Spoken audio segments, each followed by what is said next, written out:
Hello, my astrology friends. This is Lada from AstroladaCom. Sorry for my voice. I am in my sick Good. bed here.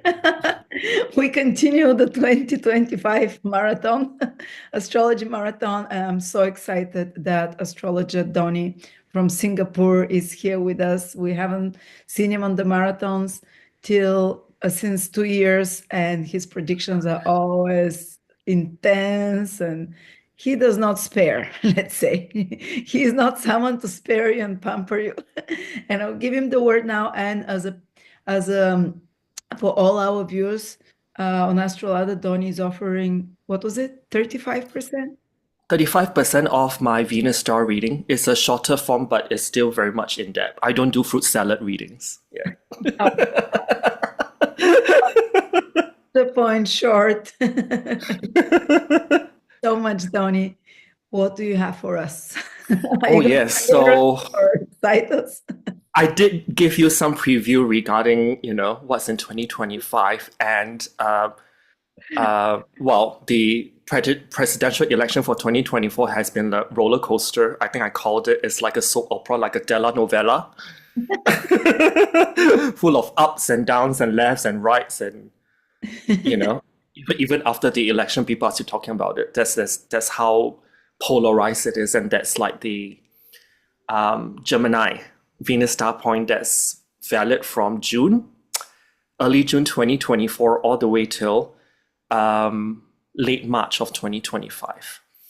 And what I'm presenting, yeah, and it's actually conjuncting the planetary node, the north node of Uranus. So it's going to get even more crazy.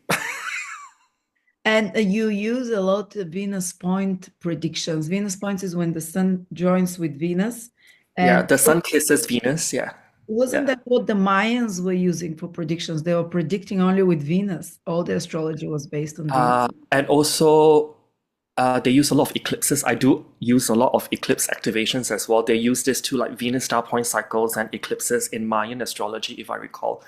So you can probably call me a Mayan astrologer, but I definitely use much more than that. And I also plot in the planetary nodes. I find that useful, so I added that. That's from the astrologer Mark Jones. I think he's from the UK. He's written a book on that, on planetary nodes and the collective consciousness. And I've also included some fixed stars to kind of like add some meat to the story because I like my burger thick. Pardon me, but I'm very, Gemini and Mercurial Yes. ruled. Yeah, that's why. Brilliant And mind. Brilliant mind. Listening to your predictions that you don't sugarcoat at all. my last video was what sugar-free astrology, right? That's the title. And the title of this video, I think, will be Crash Boom Bang. Wow. All right. I'm Three listening. exclamation marks. And yeah. And without further ado, let me just start sharing my presentation, my PDF. Okay, so this is the part. And this Aries Venus star point will start from the second day of Aries and in 2025. So this Venus star point will be valid for about 9.5 months because that's the average interval cycle of the conjunction between Sun and Venus. So they roughly conjunct each other in regular intervals of 9.5 months. And if you think about it, 9.5 months, it almost correlates with the giving birth or something because that's just as long as like a pregnancy term or a conception term within the belly, a gestation period of sorts. So something is birthing in the collective. And in 2025 as well, if you add 2 plus 5 plus 2, that's 9. So it's a completion number or completion theme that's implied. And next year, using Chinese astrology, is also the year of the snake. So there's this kind of Kundalini and death and rebirth process themes coming through as well.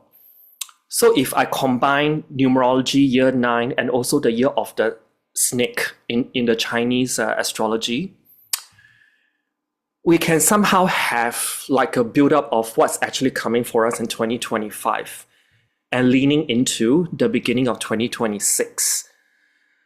I would call it the year of the completion of karma and also the shedding of old skin for rebirth. And we may actually experience reality or timeline shifts that's coming from the transit planets that's incoming for us in 2025. And when I talk about that reality or timeline shifts, that's prominently featured in the minor grand trine, which means it's a trine plus 2 sextiles to what we call the tip, which is the apex. And we will have that with Saturn, Uranus, Neptune, and Pluto. So all the outer planet, big boys, cosmically in the sky. And this is actually highlighted by the transit Venus star points in early Aries in 2025. And before I actually continue, just as a side note, transit Venus star points are actually moving against the grain of the zodiacal calendar. So when we talk about something phasing in, it doesn't phase in at 0 degrees of a sign, it phases in at 29 degrees of a sign. And when it phases out, the zodiacal degree gets smaller and smaller and smaller. Okay, just as a heads up. So if we just look at 2025 as a overall picture, put it that way, there's a few things that I want to mention here that will kind of lay the background story or the background themes before we actually go on to add on even more information using the transit Venus star point method. So first and foremost, we do have the eclipses that is still in the Aries and Libra axis finishing up. And the last solar eclipse, that is, along the Aries and Libra axis will be in late March of 2025. I think it's on the 28th or 29th of March of next year. And then we will have the whole phasing in of eclipses along the Virgo Pisces axis. So 2025 is like this transition period. We are trying to finish up the Aries and Libra axis in terms of eclipse activations, and then moving forth to the Virgo Pisces axis. And when we talk about eclipses, particularly solar eclipses, they don't just have impact on the collective and also on a personal natal level for just those few weeks. I've actually found that, especially for solar eclipse activation, the influence can be lasting as long as 3 years or more, minimum 3 years. And that's for the solar eclipse to somehow unfold its story.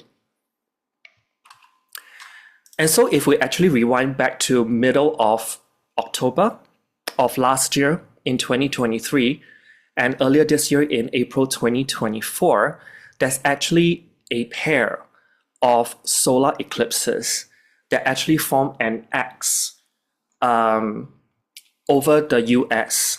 I've actually put the picture here for reference, and this is the another way of presenting the energetic influence of these two eclipses over the US, and particularly the second one, the one that occurred in April of 2024. This actually conjuncts the USA's Chiron in Aries. And the USA is also undergoing its own Chiron return as well. And there's also an interesting fact. 5 Chiron returns equals a Pluto return. in terms of the rough duration. So food for thought over there. And notice that I've put both eclipses, both solar ones, actually form this X over the USA. X is also the rebranded name of Twitter that's now owned by Elon Musk. If you actually take yourself from that thought and apply it to the US elections 2024, this is very symbolic in terms of his involvement in the 2024 elections. And Elon, by the way, is also contemplating to buy MSNBC, the network. So something that's food for thought. And also, as of last month in 2024 onwards, for the next 20 years, Pluto will permanently be in a sign of Aquarius. And Pluto will be trining Uranus that will be ingressing into Gemini in 2025, I think, for a short period starting on 7th of July next year.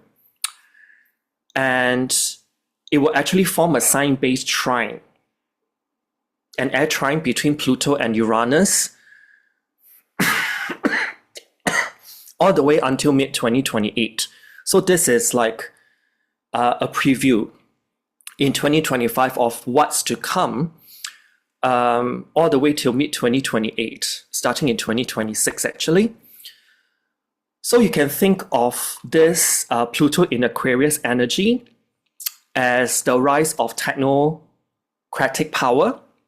This can be Elon, like I just mentioned, who's the owner of SpaceX, Neuralink, which is a branch of work very much dealing with transhumanism, Pluto in Aquarius energy, and also, of course, like a mode of transport, which is Tesla, electric vehicles. And not to forget that besides Elon Musk, there's also another person that is supporting Trump in the 2024 elections, which is Peter Thiel of Palantir Technologies.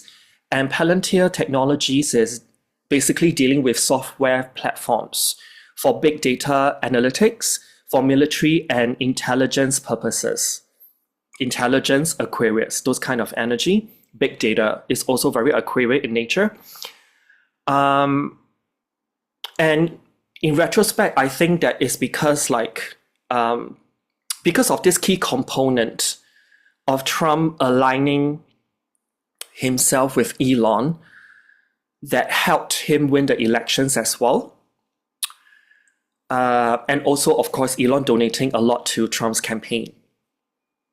An interesting fact, Trump's vice president pick or VP pick, which is JD Vance, his ex-boss is actually Peter Thiel of Palantir Technologies now. So something is lurking behind the scenes that is more than meets the eye, put it that way. So I'm interested in how this actually unfolds.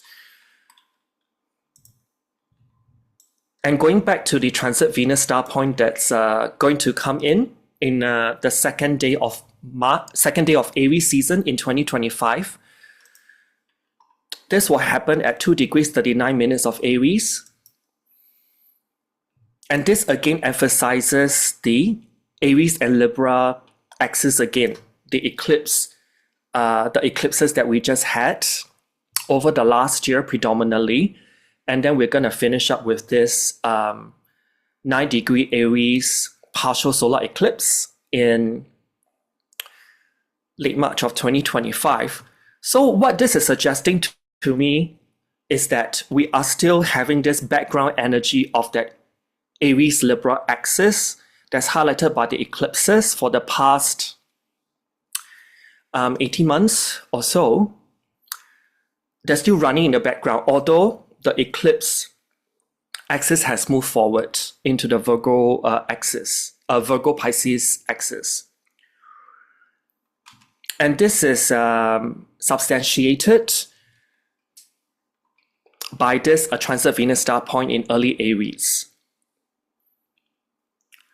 And this also gives us the preview of the minor grand trine. That means a trine with two sets of sextiles that forms like a harmonious triangle involving Saturn, Uranus, Neptune, Pluto.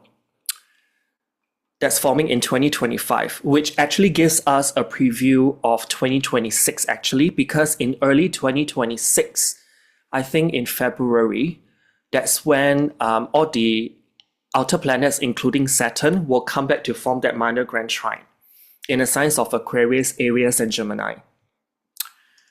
And let's just put things in a more holistic perspective by looking at what are the zodiacal signs that will be active in 2025 for us throughout the whole year. And I've actually constructed this matrix. And this is from WILDER, this technique. And I have used the zodiacal transit of Jupiter and Saturn and see what signs are actually activated simultaneously via transit Jupiter and Saturn in the sky. And so I've actually put here the date ranges for easier reference. And so from 1st Jan to 25th of May, we are going to have the sign of Sagittarius being active zodiacally. And then from May 26th to 9th of June 2025, it will be the sign of Libra. So from a mutable, we move to cardinal. Okay. And then moving forward from 10th of June to 1st of September 2025, the sign of Capricorn will be active. So another cardinal sign.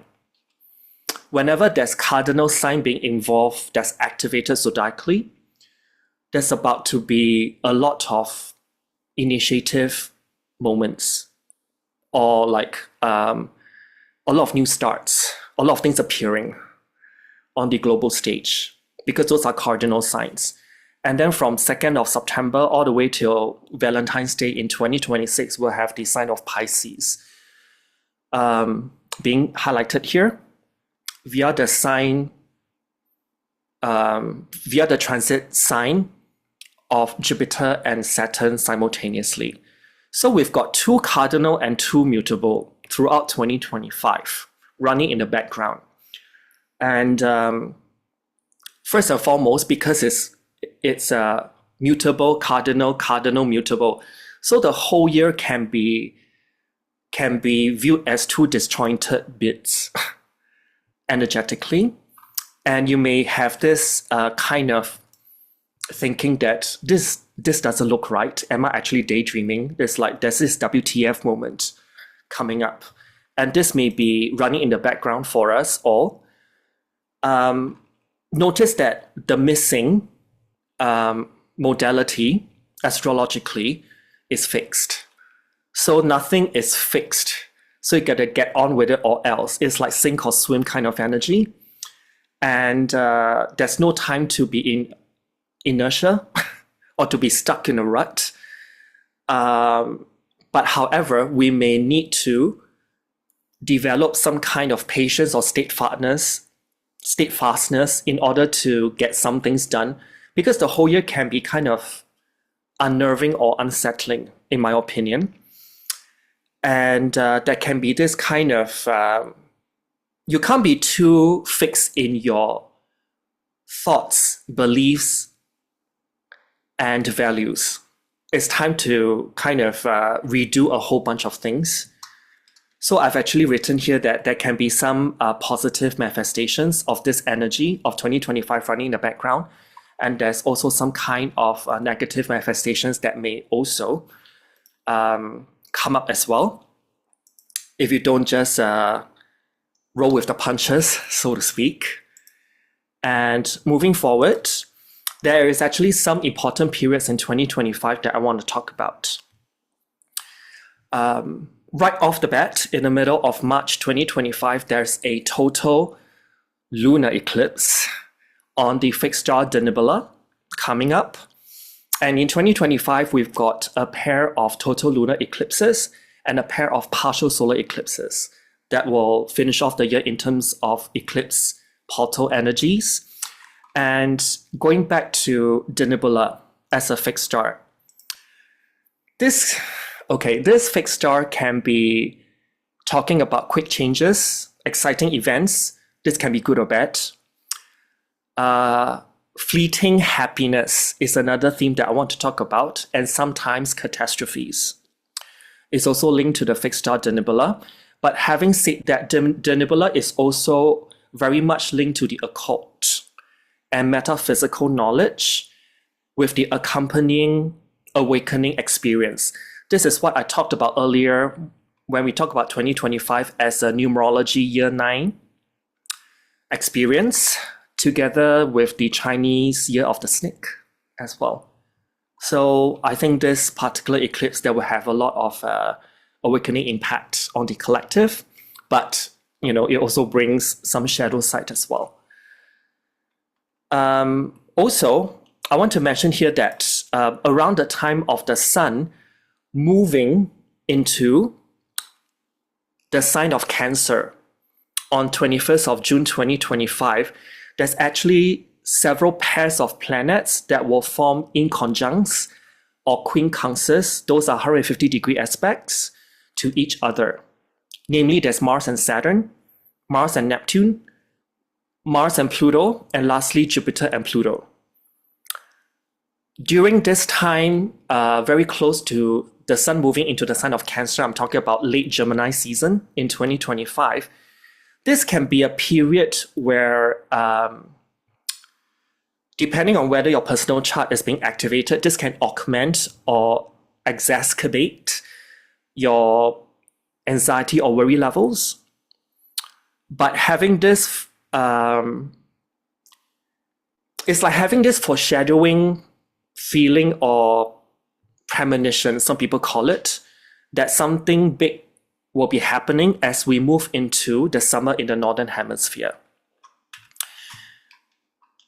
And also, around mid to late June of 2025, that period whereby there's a lot of inconjuncts or quincunxes occurring in the sky, right before the sun ingresses himself into the sign of Cancer at 0 degrees on 21st of June. Cosmically, we also have what we call this finger of God that's being formed. There's not one, but actually two that's simultaneously going on. And one of them has the tip of the triangle having Mars in early Virgo. And the other one has Pluto in early Aquarius, being the tip of the yacht or the finger of God. And these two are actually connected via a square. When Jupiter changes sign from Gemini to Cancer,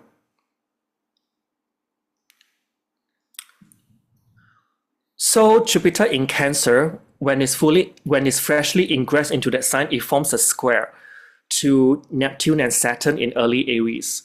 There can be this dissonant energy, I would say, that may be plaguing you from middle of June to late June of 2025.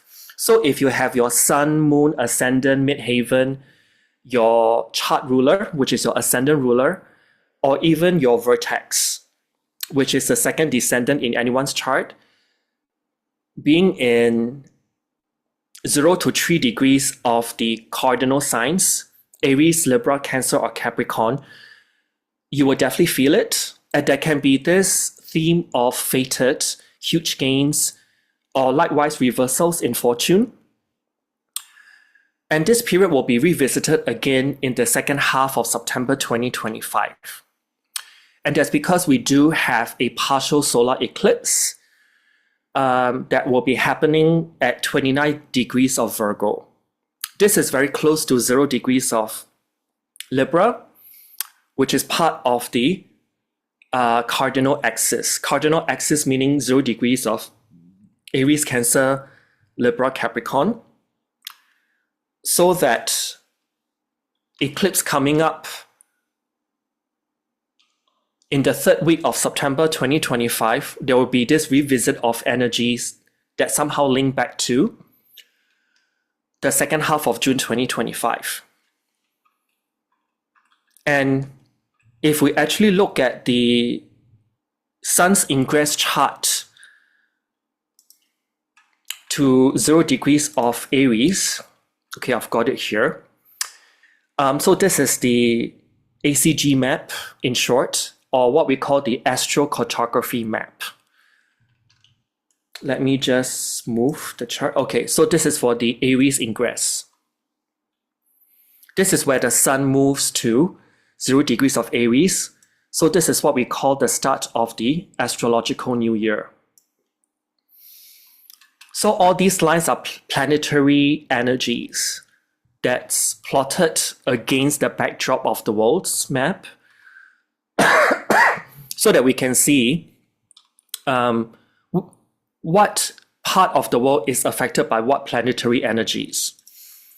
And checking the Sun's ingress chart into Aries, which is the astrological new year on the mundane level for all of us, the planetary energy line of Pluto actually crosses right over Washington, D.C., over here. This is the Pluto line, and it's crossing right over Washington, D.C. And in the same ingress chart, if we actually look at Russia, Russia will have their Mars energy line in their 12th house. So there's something in the background here that we are looking at.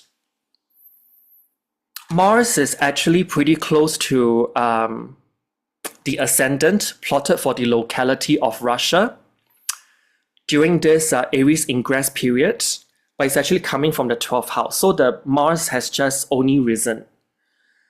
So there can be some background stuff that's going on between Washington, D.C. and also Russia happening when the Sun ingresses into 0 degrees of Aries. But this energy can be said to exist from 0 degrees of Aries in 2025 when the sun moves to that point, all the way till next year in 2026. So it's valid for 1 whole year. If we actually zoom in even further to actually look at the Cancer ingress chart, so this is when the Sun actually moves to 0 degrees, 0 minutes of Cancer. And the moment when this happens, we actually plot the energetic lines that's active in the sky against the backdrop,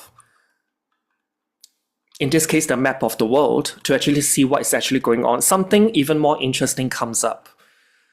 When the Sun actually moves or ingresses into 0 degrees of Cancer, we can see over here that 3 months later, after the Sun moves into 0 degrees of Aries, we have the energy line of Pluto again crossing over Washington, D.C.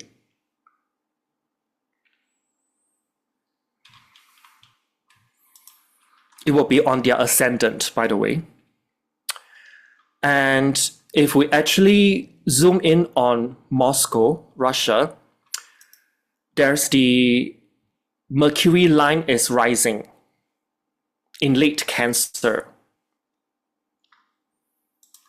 And this is very close to the USA's part of fortune of vertex in their 8th house of financial relations or foreign investments into the nation, public death or mortality, or some kind of death, rebirth, renewal on a psychological or spiritual level as well.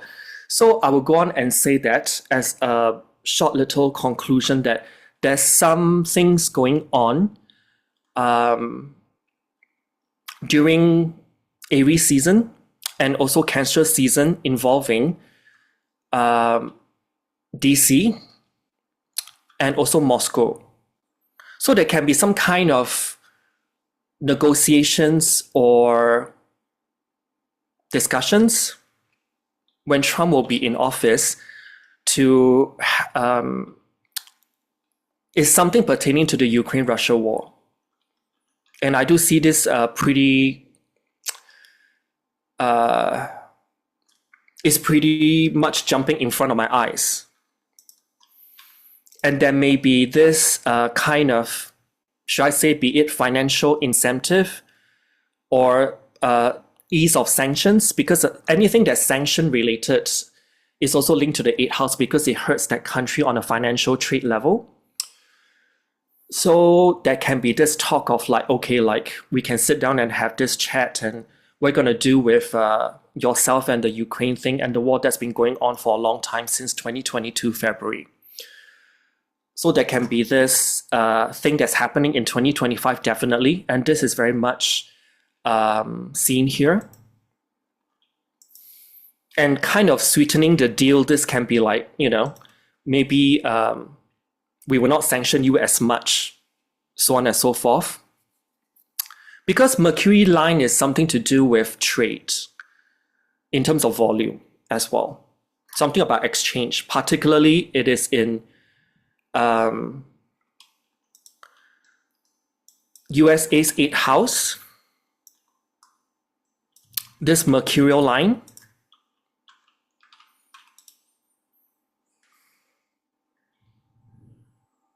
And this is in a setting phase. So this is in Russia's 7th house of like diplomacy and open conflicts and all those things. Whereas I will go on and say that there's actually a possible window for discussions on ceasefire between Russia and Ukraine, facilitated by Washington. That's coming up. So now let's go back to this chart or this presentation. Moving on, the minor grand trine that I said earlier that will form in 2025, there's a preview into 2026, will fully kick in from 7th of July 2025, because this is when the last of the planets actually ingress from a feminine to a masculine sign.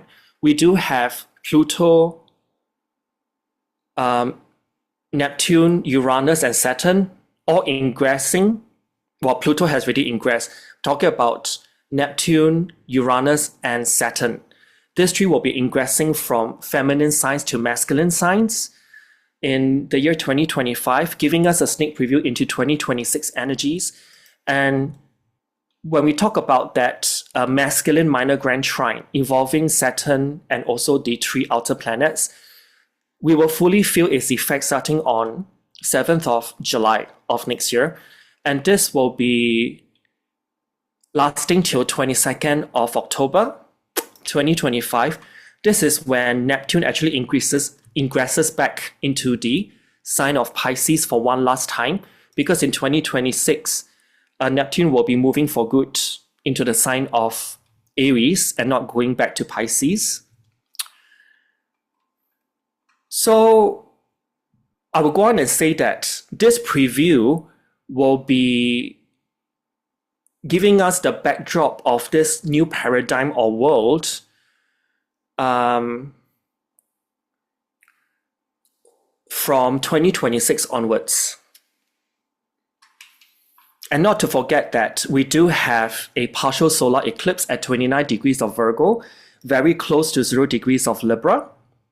0 degrees of Libra is one of the world axis, cardinal world axis, that will be further highlighting not only the transit Venus star point in early Aries, which will be conjuncted or activated by transit Saturn and Neptune for a good chunk of time in 2025, but that partial solar eclipse very close to 0 degrees of Libra will be adding the extra emphasis over this time as well. And not to forget that 0 degrees of Aries is on this fixed star that's called Scheat. This is a fixed star that is very tricky in terms of its energy manifestation in the collective. So there's all this trickiness in terms of how we should maneuver for next year. And this is on top of the predominantly mutable and cardinal energies in the background that's running. There's no fixed energy in the background running. So everything is very much up in the air. And moving forth, now let's talk about this Venus star point. So let us talk about the Sabian symbol of 3 Aries, because the Venus star point will be forming at 2 degrees 39 minutes of Aries. So we are rounding up to 3 Aries and look at what this Sabian symbol can be talking about. So the Sabian symbol for this degree of Aries talks about a cameo profile of a man in the outline of his own country. So I've written the commonly understood delineation of this degree, 3 Aries, in green for you guys. But what I want to really emphasize here is that what you need to focus on and what you need to watch out for over this period. On one hand, you can create your own reality via awakening to a higher level by identifying the most spiritual dimensions of being. So there's a lot of energies that is about mass awakening. I think I've mentioned this earlier regarding that first lunar eclipse of 2025 on fixed star Denebula at 23 Virgo. This will be like a whole big blast of energy that will be doing just that. And I've also highlighted here that if you really believe something is enough, so it shall be. So it's about, if you believe it enough, you can do it. But at the same time, you will need to take responsibility for everything that happens. And this will make you overall much stronger. And also, I find this very interesting because when I was writing this, there's this whole thing regarding establishing and maintaining one's own borders or boundaries and knowing one's own limitations. And if you think about one of the big promises that Trump talked about in his 2024 campaign when he gets into office in 2025 is about deportation of illegals, and the border wall is being reinforced as we speak. So I find this very interesting and very symbolic in nature. And so what do you need to look out for? Instances of exploitation, manipulation, and deception. And this may be coming from that minor grand trine apex in early Aries on fixed star Scheat that involves Saturn and Neptune transit in the sky conjuncting. Because when I think about Saturn and Neptune conjunct, both planets have this kind of manipulative, exploitative, and also deceptive energies in which people need to look out for. And then last but not least, I've also written here that if you have a blind adherence to some kind of external value system, this will prove to be hollow, unimaginative, and unacceptably limiting in nature as you move forth. So this actually ties back to what I said before regarding 2025 being a numerology 9 year, and also it's the year of the snake in Chinese astrology. So it's not only about shedding skin on the physical level, but it's shedding skin in your mind, your thinking, your belief systems, all those things as well. Because a new world is just right at the horizon for all of us when this minor grand trine forms again in 2026, in the first half of the year, or should I say Q1 of the year, in 2026. So this is a little bit more technical. We are going to dissect the energy of the inception chart of this Aries transit Venus star point in the sky. And you will notice that I have plotted a whole bunch of things in this chart, but I've actually kind of figure out certain ones that's more important than others to keep it in for the purpose of your understanding. First and foremost, I'll just like to add that I've plotted quite a few objects, some people call it asteroids, into this this inception chart. When we talk about inception chart, this means that the moment of Sun and Venus exactly kissing each other in the zodiacal wheel, this is the freeze frame chart that we have. So for the object 4581, which is called Asclepius, Asclepius, object 4581, this is talking about something that's health-related. It's also talking about the symbolic energy of the Greek god of medicine, someone who's being skilled in the art of medicine. It talks about doctors, nurses, and the medical field in general. This can also be linked to someone who's got aspirations to be a healer, to be a shaman as well, be involved in shamanistic healing. Or this can be linked to someone who may have prophetic dreams as well. And moving on, object 1027, which is Escalopia, Esculapia, which is over here, which is conjunct Uranus, by the way, when the Aries transit Venus star point phases in. This can give archetypal energies of the martyr, the shaman, the healer, but it also talks about holistic healing and one's overall well-being as well. It also talks about belief systems. Anything that's alternative in terms of its approach to enhance one's sense of well-being and health is also encapsulated by this object 1027. And moving on, this object here, which is Apollo, object 1862, this is talking about, again, something that's healing in nature, but on the negative level. I just want to mention here that on the negative level, this Apollo position can be talking about plague and disease. And it's also the attraction of a recurrent and familiar crisis to us as a collective. There's this energy of banging your head against a brick wall as well, when we talk about this object that's numbered 1862, Apollo. And last but not least, let's talk about this glyph or symbol over here at 10 degrees of Taurus, which is called Hygeia. She represents the archetype of the goddess of good health, or the daughter of medicine.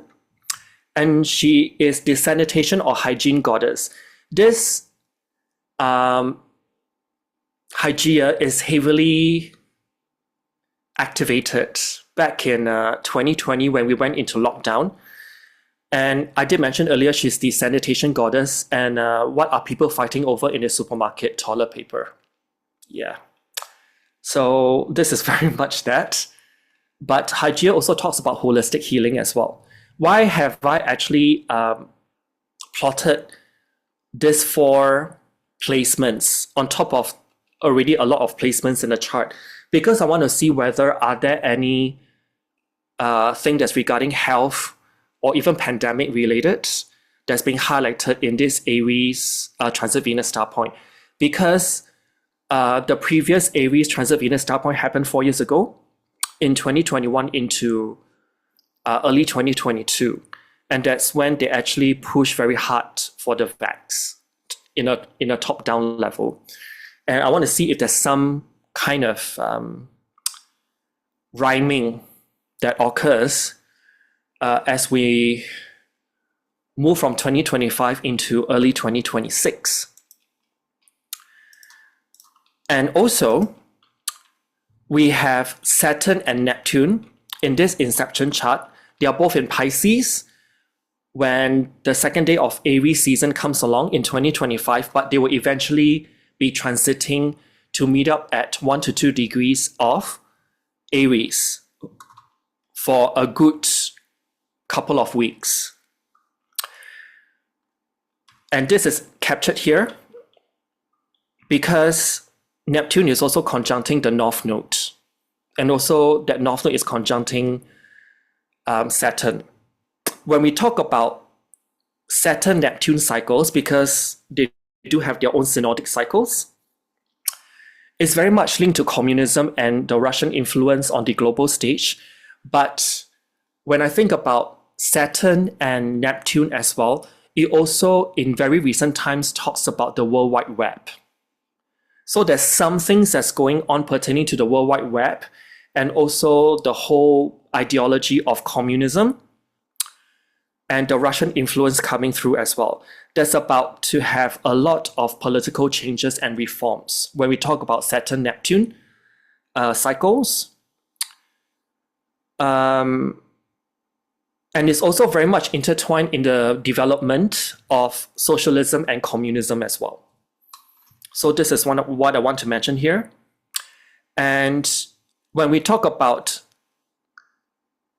that Neptune, pretty tightly sextiling Pluto.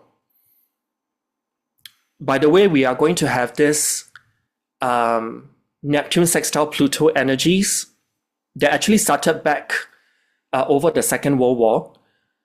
This sextile between Neptune and Pluto will finally dissipate from the early 2030s onwards. I think 2032 onwards, it will be out of orb. What this is telling me is that every time there's a very tight sextile between Neptune and Pluto, this will be very prominent in the year 2025, as these two planets will be perfecting their sextile to each other. This is very much linked to Cold Wars in the world.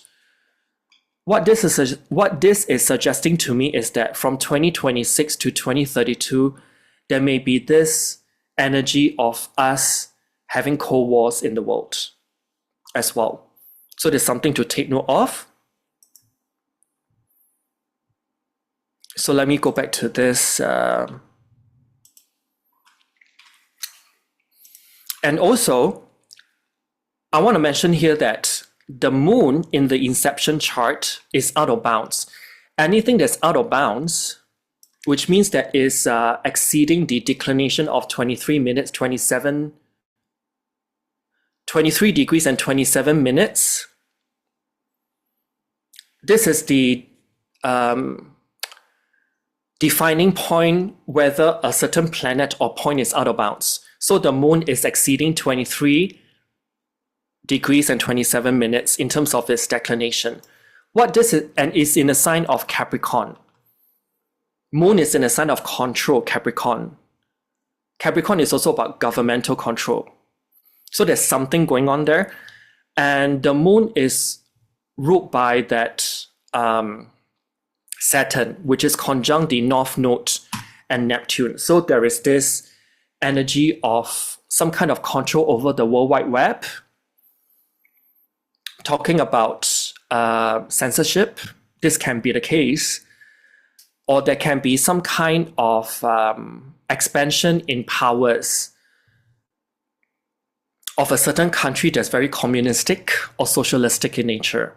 And I've mentioned before that developments in terms of the Russian influence is tied to this Saturn-Neptune cycle. And it's enhanced or amplified by that North Node as well.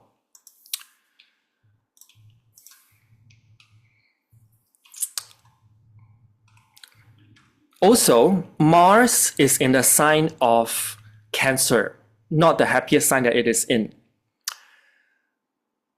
And it's ruling everything in Aries and also Scorpio.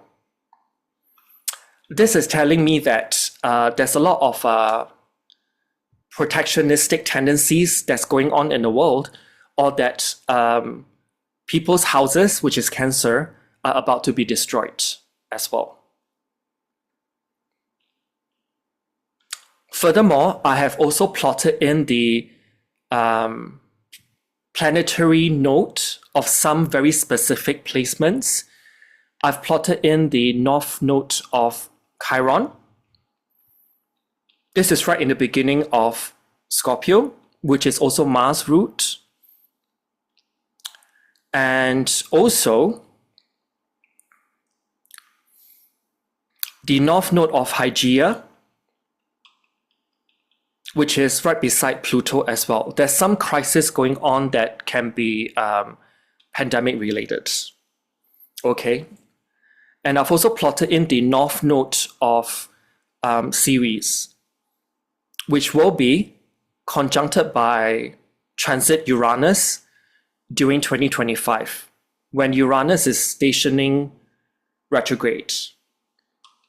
So there's something about to happen here in terms of potential earthquakes, because Uranus can be earthquakes, tectonic plates moving, and conjuncting the north node of Ceres, this can bring about some kind of grief or discourse or sadness that can be related to this. So there's a lot of things going on. For the fixed stars, we've got the moon that's conjunct this fixed star that's called Facies, Facies. So this really talks about whatever they have written here, like violence, turmoil, severe losses, self-destruction, but this can also mean humanitarian efforts as well. This out-of-bound moon that's conjunct this fixed star that talks about all these things. So everything is like magnified. When a planet is out of bounds, something is being magnified here. It's like that Rahu magnification energy. Something's being brought to the forefront. And then we've got Venus conjunct this fixed, not conjunct, but parallel this fixed star called Altair. And this can be talking about challenging social expectations. Some things with alliance that's about to come forth, or some kind of controversy, even bloodshed that may come forth as well. When Venus is by declination parallel to this fixed star Altair. Mars is also conjunct this fixed star Castor. And this one is about the revealing of some kind of evil plans. What I can see from here is that this can be talking about Agenda 2030. Some things are about to be so obvious to humanity in the collective that we can't ignore it. So if you've been burying your head in the ground and not wanting or willing to see certain things, 2025 is the year of reckoning.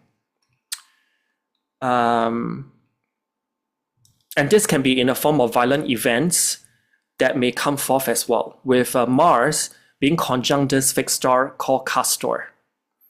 Uranus is conjunct this fixed star called Capellus, and this is related to a pretty busy geopolitical scene.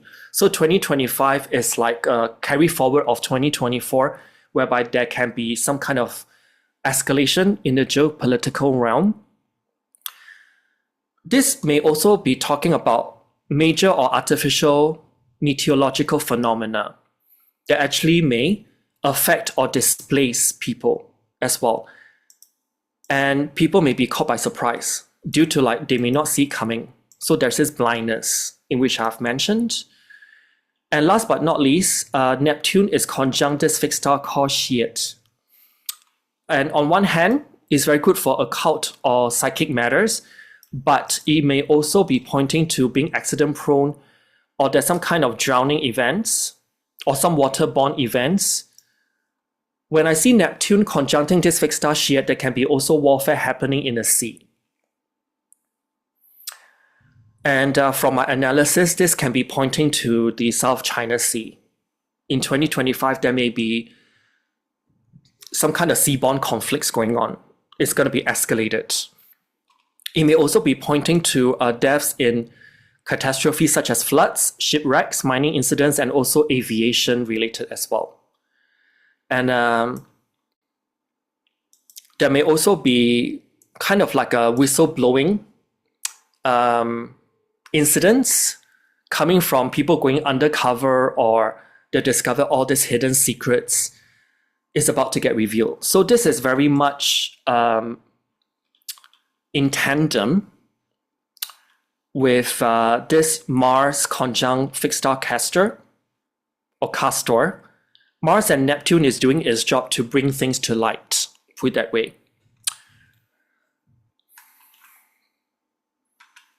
And I've written here about some chart characteristics. These are just for people who are more, wanting the nitty-gritty of the main the main parts of this chart, what's actually going on.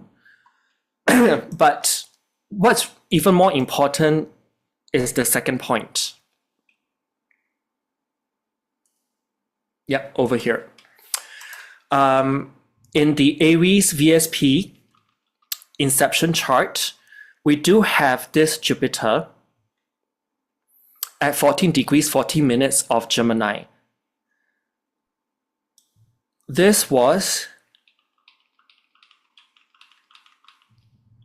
the transit Venus star point in Gemini degree, very close to the minute as well. So in other words, this two Venus star point is very much interrelated.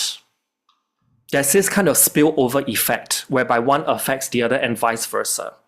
So we are already seeing some kind of manifestation on a global level regarding this Aries transit Venus star point at 2 degrees 39 minutes of Aries. Is already coming through. So I've written here that these two transit Venus star points are not acting in isolation. They are working synergistically or in tandem in the unfolding story. And these stories may have started back in 2024.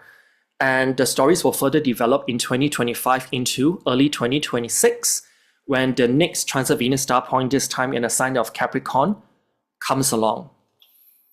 And if I were to project this particular chart onto the world map, this is what we call ASTROCRTOGRAPHY MAP, or ACG.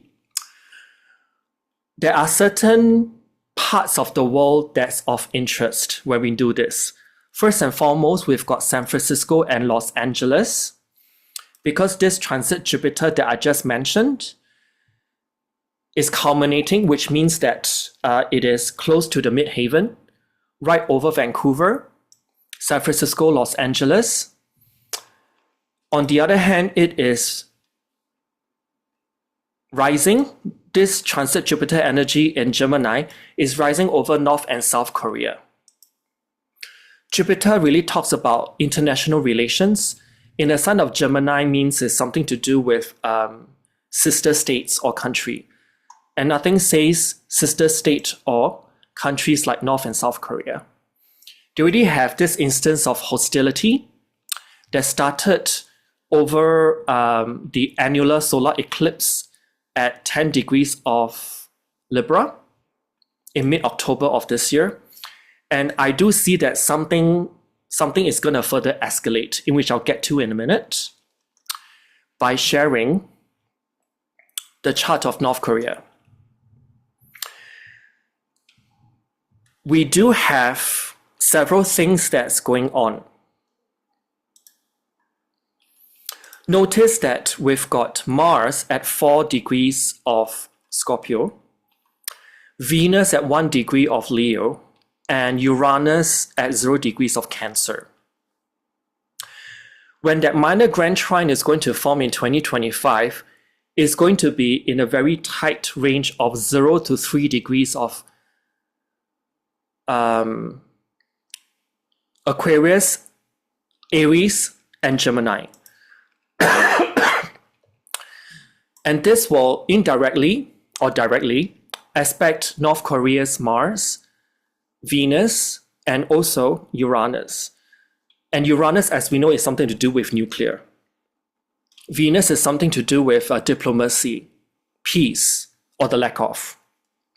And Mars in Scorpio is about plotting something in the background. So from the activation of the minor grand trine in the sky in 2025 that's going to form, aspecting Mars, Venus, and Uranus in North Korea's chart, something's about to go down.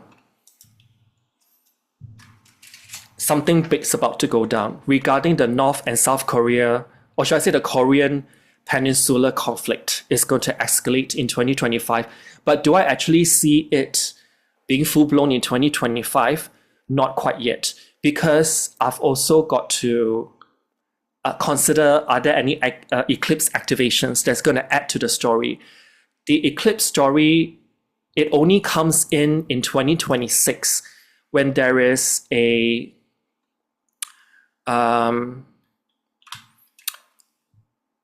there's an eclipse opposing North Korea Saturn, and the following solar eclipse will be trining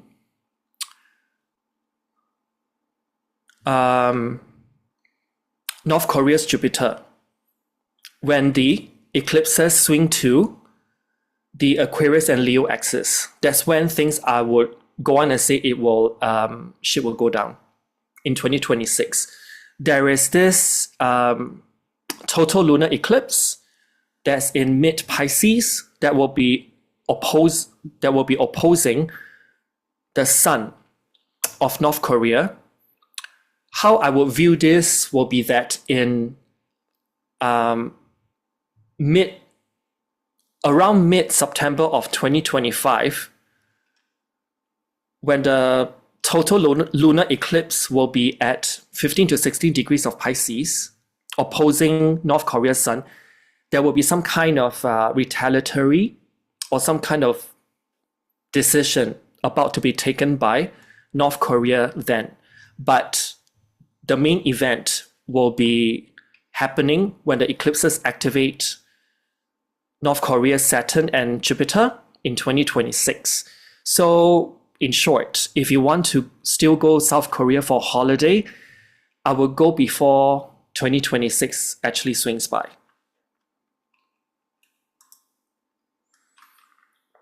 So let me just go back to my slides. So this is the part I've covered regarding North and South Korea. I'm going to cover the UK as well, because transit Jupiter in the Aries VSP inception chart will be setting over the UK. That means it will be in their 7th house. Open enemies or controversial legislation, because Jupiter can rule that. On the local level, Gemini, it will be opposed by people, 7th house.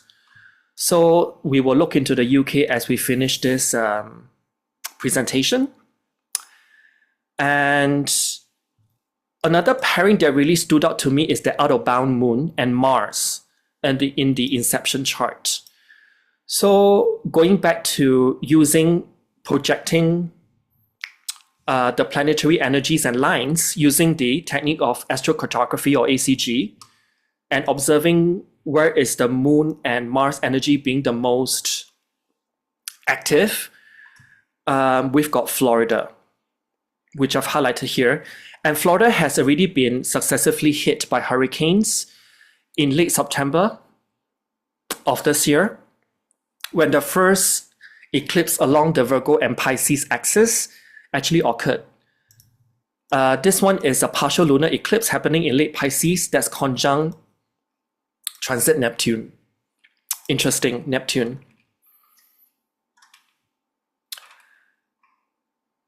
So this is kind of what I've written in terms of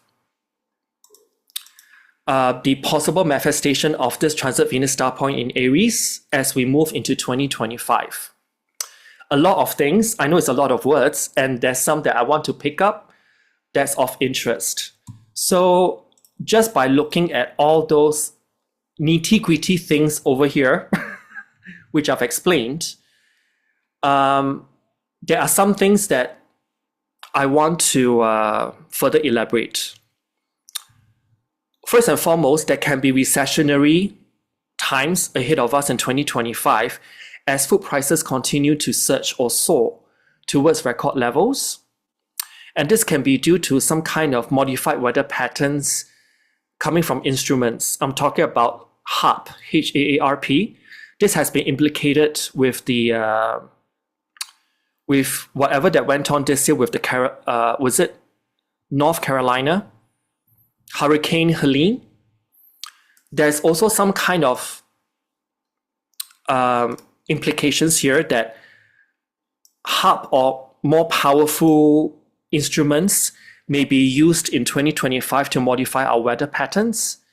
And if we actually look at what areas are highlighted by the recent eclipses, I went back all the way to 2022, and this effect will continue into 2027.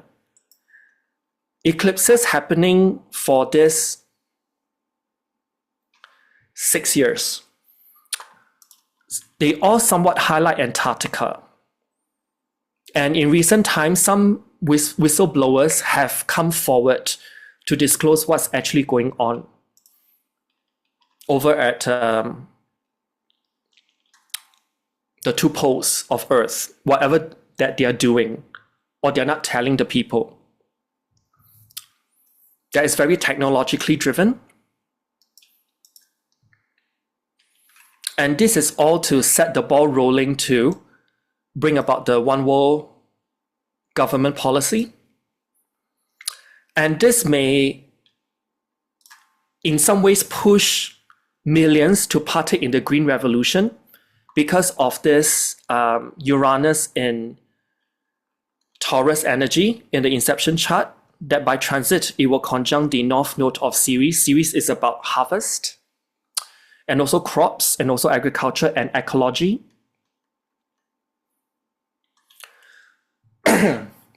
We may even have this kind of Go Amish movement to kind of make life a little bit more simple. And by the way, the Amish community, they are also pretty instrumental in the 2024 US elections because all of them came out and voted for Trump. And that's because during Biden's administration, they were being harassed. You know, they produce milk that's unpasteurized and being sold. And then the agencies come and, disturb their peace, so to speak. And it made them pretty pissed off. And they all came out in this 2024 election to vote for Trump collectively.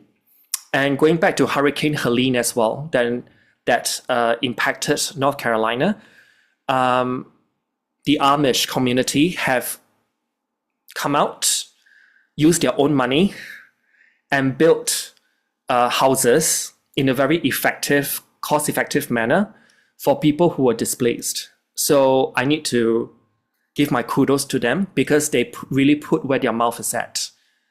It's about the action of things. So they are actually doing more humanitarian relief stuff than what FEMA does, put it that way. On the more positive front, that minor grand trine, amongst other things that's being captured in the inception chart, it also tells me that there can be potential technological innovations in 3D printing. And we may even 3D print houses on a mass level, which may bring down the cost, make it more affordable. So I've actually written here that if you actually can identify a company that does that, this is actually a booming economy, and you may want to put where your money's at in this industry. On the other hand, there can be further water contamination issues that may continue to escalate, and this may threaten the food supply chain. So this may be well tied into the food prices continuing to soar or surge in 2025. That's what I can see. Because of water contamination issues, but then through technological advancements, particularly in developing countries, we may see an improvement to bring about clean water to those places, make it more accessible. The next thing is something that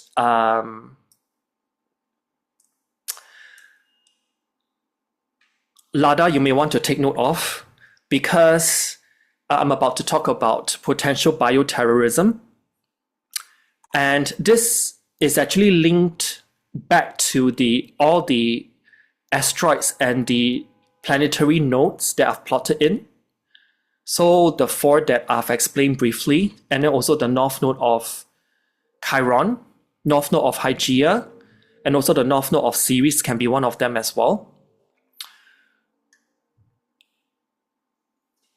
There can be this problem, which I can foresee in 2025, that's somewhat linked to bioterrorism. And I'm actually identifying Europe as the main place for things to happen pertaining to this. There can be some kind of disruption in global travels, some kind of restrictive measures may be imposed for those who don't want that extra liquid in their arm. And with this, I am paying attention to that Mercury, which is retrograde in the sign of Aries, conjuncting the Venus star point. And that Mercury retrograde is ruling that Jupiter in Gemini, but is also ruling the south node in Virgo as well. And it's ruling the north node of Ceres. What this is telling me is that I've gone back to the archives and looked at, are there any kind of telltale signs of this happening? And there's this video that's now since been deleted. I think it's only available on Rumble. About this 2025 thing that's called Seers. I think it's this thing that's antivirus related and is particularly targeting children. Children is Mercury. And Mercury is conjunct the Venus star point. So something regarding children that's being mentioned here or suggested. And Seers is, like I mentioned, is something antivirus related. And if we think about it, because we all know what happened in 2020, right? The part of the population that isn't as impacted by COVID is actually children. So this time they may actually want to pull a stunt in order to get not only the children, but also their parents to get the extra liquid inside them. Okay. This again. I mean, are there people that it's too short time to do the same thing again? Also, on 2nd of October 2024, there's this eclipse, right, in Libra, 10 degrees. It's also the day of the bird flu summit. It was, you mean this year? This year, yeah, 2nd of October 2024. There is this bird flu summit as well. I think it's more bird flu they're gonna use this time. I don't know. And also the WHO pandemic treaty is going to be crystallized more in form in 2025. So it actually gives the WHO more sweeping power. I'm worried because Saturn conjunct Neptune. That's when you look back in history, there were a few serious deadly diseases going during Neptune conjunctions, and this one is in Pisces most of the year. So that and then it's helped by North Node as well. Yes, and like we remember, Pluto conjunct Saturn in 2020 was with the North Node as well, or South Node was with the South and North. So the eclipses happened there, and but the proper one for disease is Saturn Neptune. So this time, if they release something, it will be more serious. I also have the suggested area of this Seers thing, this antivirus that's targeting children. It may be set off in Brazil. Oh, why Brazil? It's just that the energetic lines just cross Brazil. And also going back to bioterrorism, I don't know if I should say this. Europe will be the target, and one of the main areas will be Paris. Wow. How do you know that? Again, the lines? The lines, yeah, the energetic lines. When do you see it happening around? That one I can't tell you directly because I don't have enough time to add this on. It's really a lot of things I'm about to discuss. 2026, something like that. 2025, yeah, definitely. Yeah. Paris being one of them when this happens. And recently, didn't we have the vote of no confidence and the French government collapsing as well?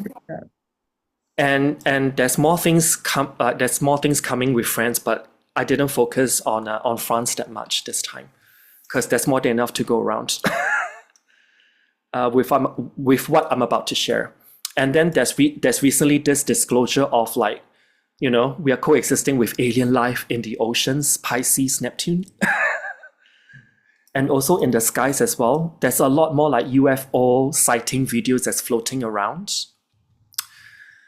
That I find it interesting because, Pluto is an Aquarius and it's going to form a trine with Uranus and Gemini, flying objects all around us. And then people actually were like floating around the idea of alien life being found in the ocean, Pisces, Neptune. Interesting, right? But all this, I need to mention here that people need to practice discernment because this can be weaponized for mass fear-mongering or control. And this control can be done through paranoia, which is this Saturn and Neptune conjunction. Control Saturn via paranoia, Neptune. This can be done via simulated, fake, or masqueraded UFO alien attacks. So something can be beamed into the sky to make you believe that, oh, the aliens are coming. Let's all like go into lockdown. This can be that as well. And also, some form of deep state expose documentary will be published. And I think it has been published, if I recall, recently. That will induce a mass awakening. And we will go beyond the three-dimensional, what we know. And this point here is something that's more long-term, but it has really started to happen. So it's the rush of the Western powers and also BRICS nations to the continent of Africa for critical minerals, for green energy and other resources as well, because, what are our solar panels made of? What are our batteries made of for electric vehicles and so on and so forth? All those cobalt, lithium, etc., nickel, what else? Rhodium, gallium, you name it. And Africa is the place whereby people are going in to secure their supplies. And this just happened, which is the launch of the BRICS trading currency. This actually happened when transit sun was at 1 degree of Scorpio. And do you know what's even more interesting? This is the natal Venus star point of the USA, which is also at 1 degree of Scorpio. The USA will have their Venus star point return. And this only happens once every 250 years, which is a Pluto cycle, by the way, around 250 years. In 2026 to 2027, we will have our last Scorpio transit Venus star point in the sky. That will be at 0 degrees 45 minutes of Scorpio. This is when the US will have their Venus star point return in 2026 to 2027. And I'm very interested to see, in terms of this unfolding story, what actually happens regarding like the SWIFT trading system and also the hegemony of the US dollar as well. But this is actually part of a longer term story or influence that's about to bring us into a multipolarity world power setup. Because Pluto is in decentralized Aquarius, and we will also have the transit Venus star point in Aries phasing out in the early 2040s as well, right before Pluto finishes up its transit in Aquarius. So I'm very interested in this story here. And then the next point is about whatever that's been going on. I've done with a video with someone regarding PDD, whatever that's going on. And there will be this continuous unfolding story of the bursting of delusions and illusions surrounding the entertainment, fashion, technology, or aviation industries. And this can also be political association as well. This is coming from the internal snitching or whistleblowing stuff that's been going on this year, and this will even be escalated next year. I'm talking about the most famous one, which is like the PDD or Sean Combs case. There's still more pending lawsuits, and we will have this list of celebrities getting exposed. This will grow in 2025. I'm talking about, okay, I've put down here all allegedly, because I don't want this video to be taken down. Jay-Z and Beyonce, Kardashians, J-Lo, Snoop Dogg, The Smiths. I'm talking about Will, Jada, and the kids. Ashton Kutcher, Ellen DeGeneres, Steven Spielberg, and also Justin Trudeau. There can be this cancellation of internet celebrities as well. And I put here Mr. Beast. All those who's younger will know who he is. And also many more as well. Many in his inner circle. And that's because there's super late and early degree zodiacal placements within their charts that's going to be activated by this minor grand trine involving Saturn, Uranus, Neptune, Pluto. And also recently, there's this recent Abercrombie and Fitch and also Boeing scandals going on as well. And this will really change our brand perception, political subscription, and also consumption pattern as well, because they're about to be cancelled. Also, I've written here that there may be some space or air-related catastrophes with meteorite entering Gaia's stratosphere, causing issues. I think in the news there's really some things going on, but in 2025 we may actually see more of it. And air quality may deteriorate in some major cities, but in some others, it may improve as well. So some get it worse, some get it better. And there's also instances of droughts and also associated wildfires as well. Because the sign of Aries is a fire sign and it's conjuncting transit Mercury in the inception chart that's retrograde. And this rules over Jupiter. Jupiter expands. So we may get more wildfires, droughts, and air quality may fluctuate quite a bit. And weather patterns may also change pretty dramatically. This goes back to my first point regarding HARP related stuff, and also something to do with Antarctica, allegedly. There may be some controversies or scandals regarding the cosmetic surgery industry. This year, I have observed that there's some celebrities that disappeared for a while and came back really well done. So they've done their plastic surgery very well. Talk about Donatella Versace, Lindsay Lohan, and also like Demi Moore as well. And there's also a few others. Oh, Christina Aguilera. In 2025, you may actually see more people disappearing and suddenly appearing. They suddenly just become very snatched and very done up, but in a very good way. In a very good way. But on the other hand, there may be some kind of insect invasion, because insects, as we know, has a very Venusian kind of quality to them.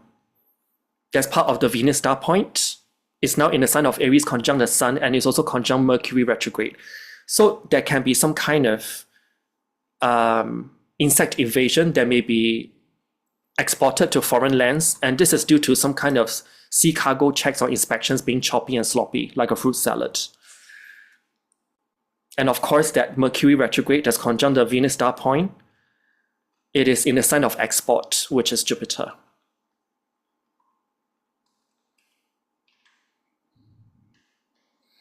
So I've got some more things as well, and I'll go through these very briefly.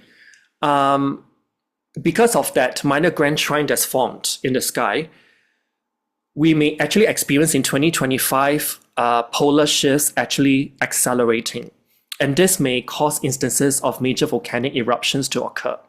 And I will pinpoint a certain place that I have for you in a bit.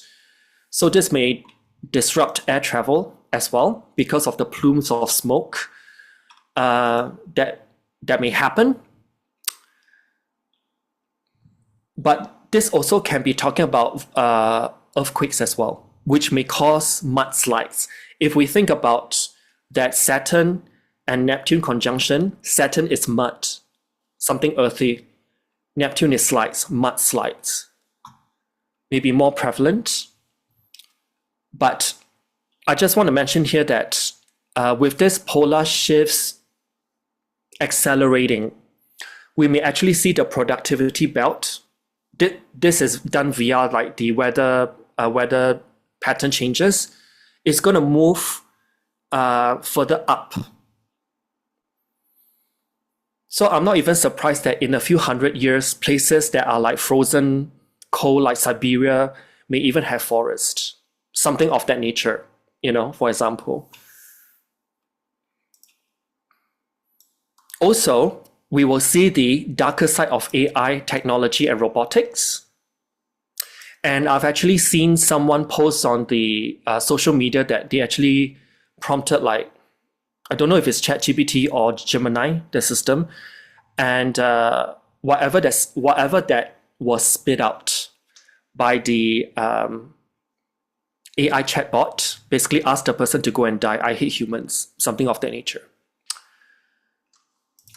So there is this kind of like shock, that exposes the dark side of whatever they're trying to push AI technology or robotics wise. But however, people can actually flip the script because AI does offer automation. So if your business model, for example, is to do with like trading of sorts, you can actually ask AI and set up certain like what do you call that? Scheduled trading sessions that can earn you money without even you sitting there and looking at your screen. There's something regarding that may be something positive that comes out of it.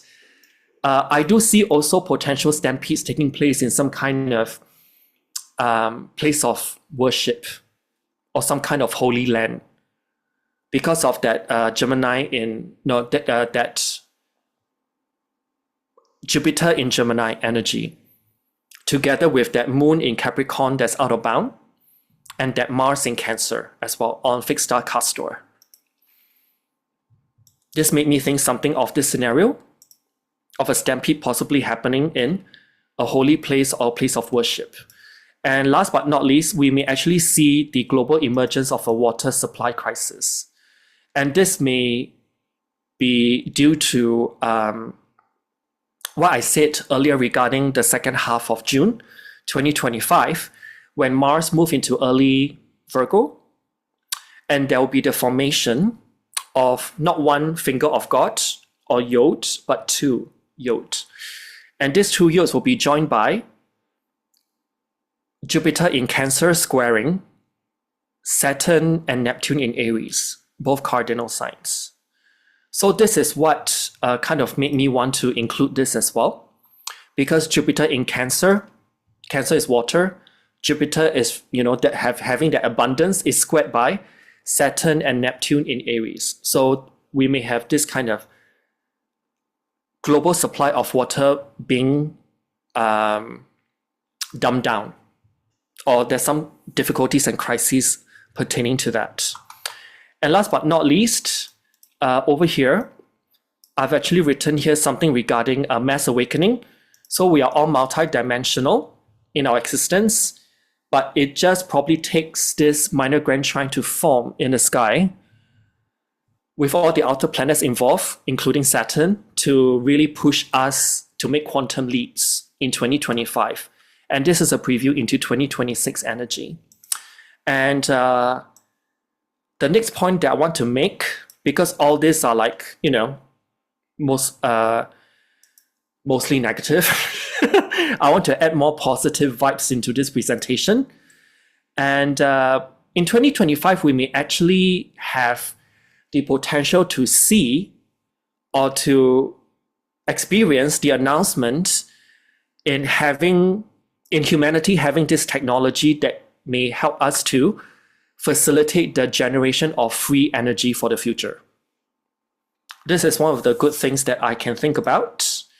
And that minor grand trine again linked to some of the healing and helping asteroids or holistic wellness asteroids, we may actually start to employ laser science and technology or some other new forms of treatment to help lengthen our longevity and also help to heal our bodies as well in a much quicker rate.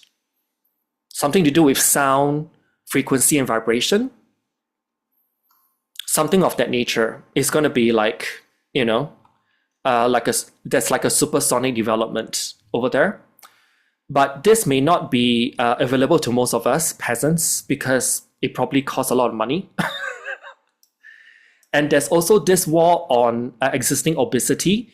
I think this is very much captured by what RFK Jr., what he's about to do with during his time with the Trump administration, because he's about to make America healthy again. That's his motto, MAHA. So the last little bit, there's a potential window of chance to actually end this Russian-Ukraine war, and that's in Q3 of 2025.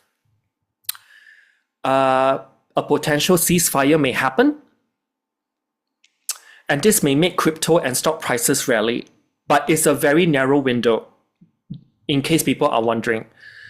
In 2025, at the same time, I do see that there's going to be a lot of protests going on because of this thing called military conscription by NATO that's about to take full steam in effect. And a lot of people around the world will be protesting because they wouldn't want to be sent to Ukraine to die for a cause in which they don't believe in. So a military conscription, because if we actually miss this window, then it'll drag on the world with chaos, particularly in Europe. And I am actually talking about, let me share this particular eclipse.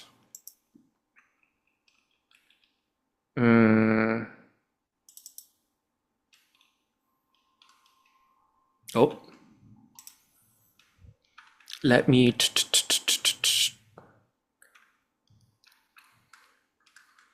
Yeah, this particular eclipse at 29 degrees of Virgo, and it will be opposing Saturn and Neptune. This is the narrow window I'm talking about in order to get something finalized, put that way. Yeah. If you want to negotiate for peace, it's over this partial solar eclipse. That's very close to 0 degrees of Libra, which is one of the cardinal points. And this will be activating again that Venus star point right beside Neptune. So now let's go back to the slides. And yeah, so that's the window I'm talking about over the eclipse portal. Okay, so we are now switching gears and we're going to talk about something which I've told Lada about before the recording of this video.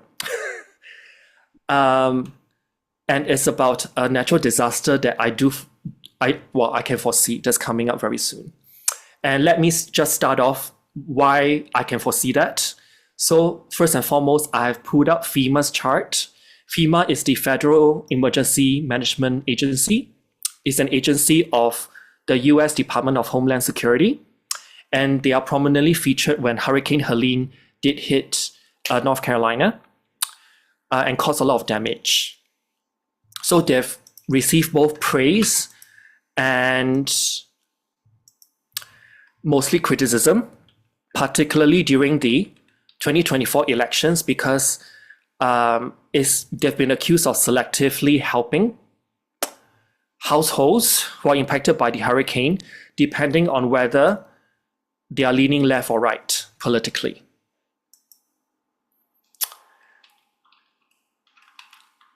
So I've plotted the transit Venus star points of both Gemini and Aries to see what is actually going on with FEMA. And notice that in terms of activation, there's a lot of highlighted points in the middle of mid-Virgo and Pisces in terms of placements that's activated in the FEMA chart. This is brought about by the transit Venus star point currently in Gemini, mostly. And if we actually plot the time of incorporation of FEMA at midnight, FEMA's natal moon will be at 3 to 4 degrees of Gemini. And this will be expected by the minor grand trine of Saturn, Uranus, Neptune, Pluto. It's already trining Pluto, by the way, as we speak. But in 2025, it's going to get even more activated, FEMA's moon. And there will be a conjunction from transit Uranus to FEMA's moon coming up also in 2026 into 2027. Besides FEMA, I've also looked at the chart of the American Red Cross that's being set for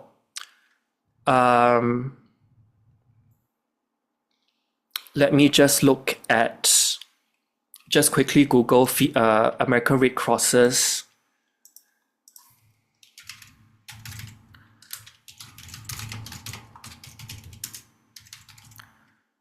Okay.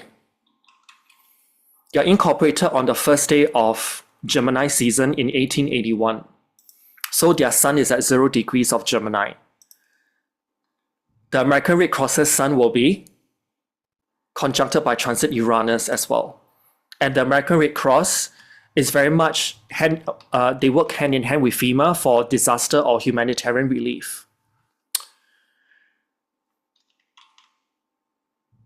And with these two charts being so active in 2025 into 2026, what this basically tells me is that both will be very busy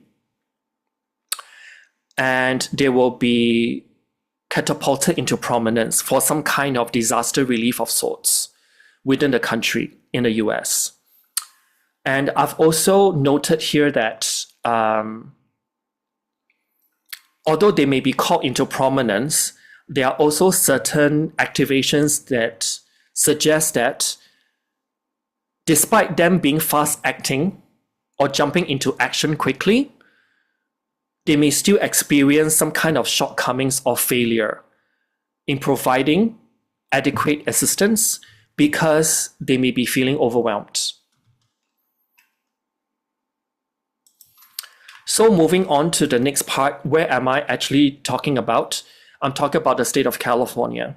And this, I have isolated the ACG or astrocartography map to this area of the world.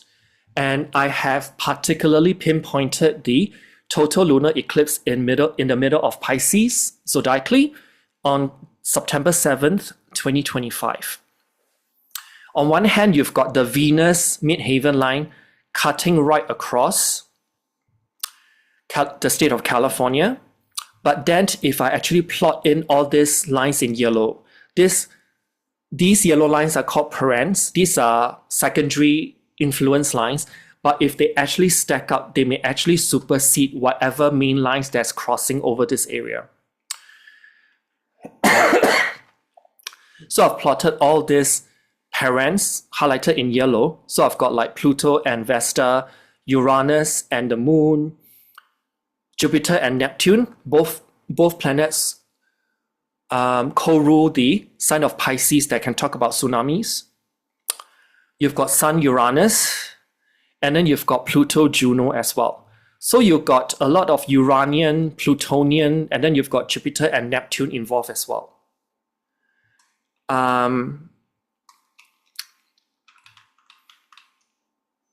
What this is telling me is that going back to the part whereby I talk about the inception chart, there will be something that will be catching people by surprise. Something that's meteorological in phenomena that will displace or affect a whole bunch of people. And there's Neptune conjuncting this fixed star Scheat, which talks about floods, drowning, all these things. On September 7th of 2025, all these energies will be clustered all around the state of California. And going back to what I mentioned about FEMA, humanitarian agencies like FEMA will be overwhelmed in circumstances as such, like natural disasters. And this all culminates to a massive earthquake coming for San Francisco, but also the greater California region around September 7, 2025. And in the next slide, we will go on to talk about what's actually activated. But just note that there's a lot of Uranus and Pluto energies as being suggested by the parents, on top of Jupiter, Neptune suggesting tsunamis because of that earthquake phenomena suggested by Uranus and Pluto that will come in a form of mudslides. I'm talking about part of California being underwater, happening around this time of the year. And this may even spill over into the LA territory.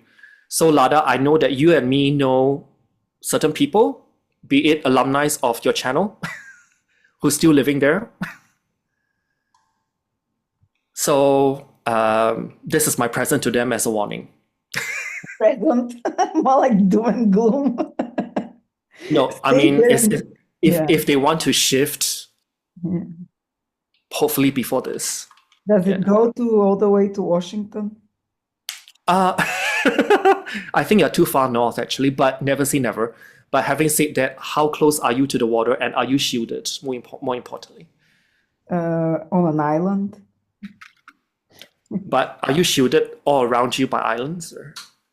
Yes, lots of islands, yeah. It's not directly exposed to the ocean. Okay, so there's no open sea exposure.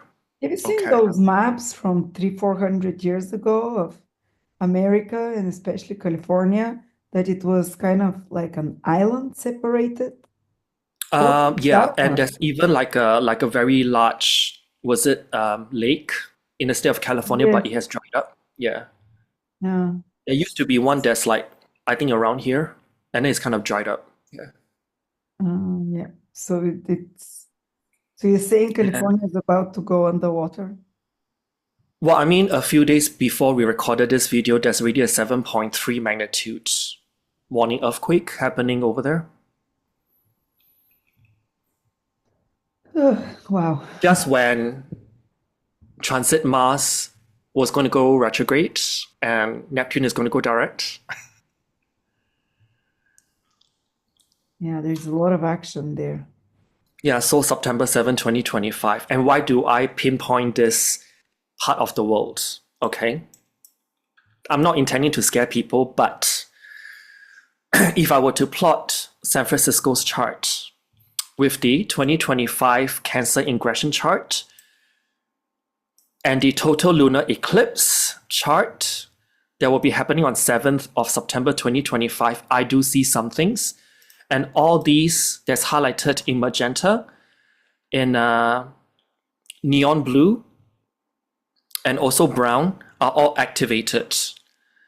And notice that Chiron is right now transiting in Aries. It's reaching the last 10 degrees of Aries. And San Francisco has got a whole bunch of placements in the late degrees of Aries. So Chiron will be conjuncting all these placements one by one. And they do have, in San Francisco, in their natal chart, is a Uranus and Pluto conjunction in late Aries, which will be transited by Chiron. Their Sun is also nearby, and their Mercury is also nearby.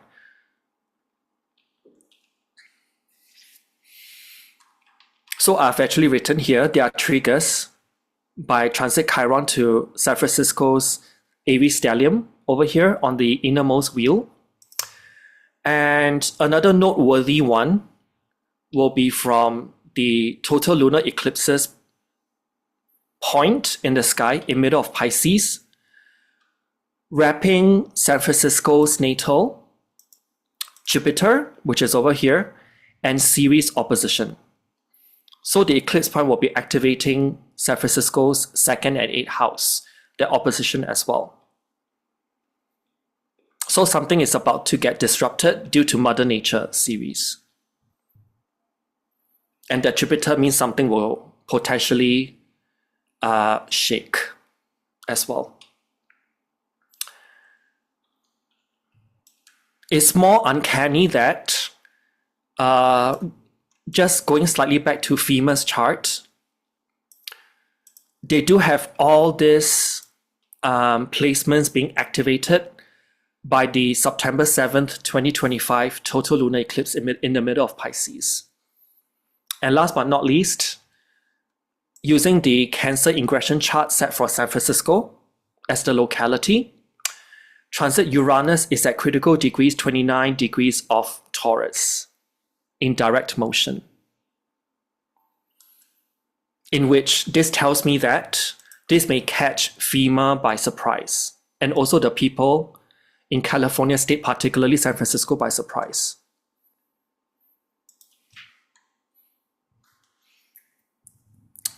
And moving on, I further plotted the US independence chart, FSO or San Francisco's chart, and also the total lunar eclipses chart all together.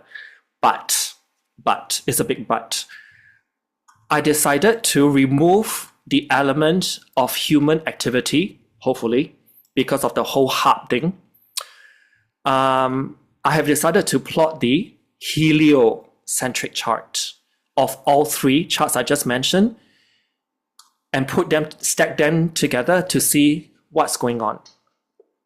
So I just want to point out that there will be no retrograde planets when we talk about heliocentric charts. And also there will be no moon represented here because the moon is the Earth's satellite. But there will be the presence of this thing called Earth, which is this green with a cross over it representing Earth. Because we are putting the sun in the middle of everything. We're not putting the Earth in the middle of everything, which is geocentric. This one is heliocentric. We put the sun in the middle of everything.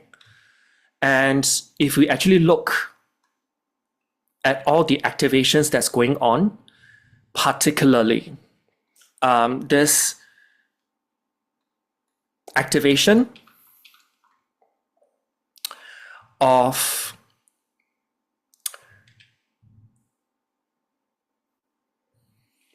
Mars and Uranus in the USA's chart, in the heliocentric chart, it will look slightly different than the geocentric chart. And this is opposing very tightly by San Francisco's Chiron. So this is the country, this is the city, this is the eclipse that's going to activate everything heliocentrically. And the eclipse's vertex, which is something karmic brought by external circumstances, lies right above the Chiron of San Francisco's natal chart, heliocentrically. This one is already very telling, but of course there are activations highlighted in red and also activations highlighted in orange. The one in orange is equally as telling because you do have Vesta, which is a place or location in the USA's chart, tightly conjuncting Uranus and Pluto in the heliocentric chart of San Francisco. So a place for massive destruction and earthquake.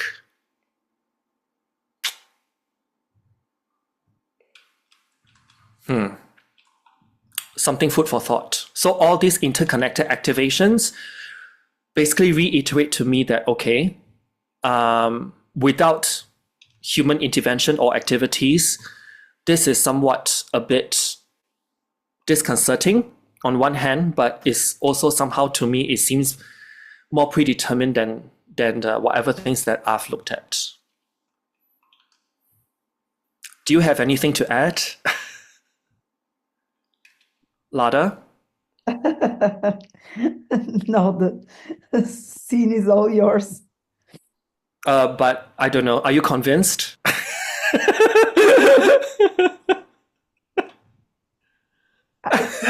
No comments. It's fine as well. No comments is also a comment. I'm like very positive for 2025. I'm Okay. the other extreme. I mean, I'm worried for Saturn, Neptune, but I think somehow it will be for the best. Yeah, I mean, I've input some good things, but I gotta be real as well, right? So, For sure. this is as real as it can get. So Darren and April, if you're listening to this, you know what to do. Okay. So, and also other people that I know, yeah, and some of my clients as well are in California. So, make some preparations just in case. And now let's move on to NATO, because there's one part of this prediction that I talked about, military conscription of NATO. And I've pulled out NATO's chart. I've put out the progressions of NATO's chart. I've also put out the solar arc directed chart of NATO and stacked them together around the time of that last eclipse in Aries, Libra axis, at the end of March of next year. I think it's on 29th of March. So I've all set the date as 29th of March when I do progressions and solar arc and stack them together. Wow, the amount of activations that I see is amazing, because natally in NATO's chart they do have a stellium in Aries in their seventh house. They do have a late degree Virgo rising, but they have Neptune in the first house, which is an ideology, and it's at 13 degrees of Libra, opposing all this Aries stellium in their seventh house. Using eclipse activations, particularly the eclipse that we had in the beginning of October 2024 at 10 degrees of Libra, I think. And then further down the road, the end of March 2025, we have the last eclipse along Aries Libra axis at 9 degrees of Aries. And this is right on top of NATO's Mars and Venus in Aries. If we use a larger orb, it's also going to conjunct NATO's Mercury as well. So some shit's about to go down. I think we all have heard what Biden has been doing since Trump has been proclaimed the winner of the 2024 elections. He's been amping up via NATO on attacking Russia via Ukraine. And this chart basically tells me that there's going to be more of that coming.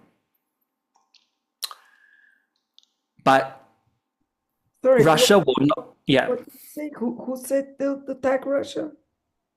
Biden. Oh, but he's not going to be a president anymore. But in the last, 50, 60 days, he basically just amped up everything. Mm-hmm. And yeah, via Ukraine and NATO, he's basically Yeah, I know what happened. yeah. So Along with weapons. I will go on and say that in 2025 there's going to be more of that, because from the activations I can see some shit's about to go down. But as I said, there's a narrow window around the September 2025 period whereby there's a potential discussion of ceasefire that is available. Otherwise, after that window has closed or has missed, then it's going to drag on to 2026, 27. And that's why I've put here that there's potential nuclear war. Because if that window in 2025 is being missed or squandered or wasted or all that, then we may see some escalation moving forth.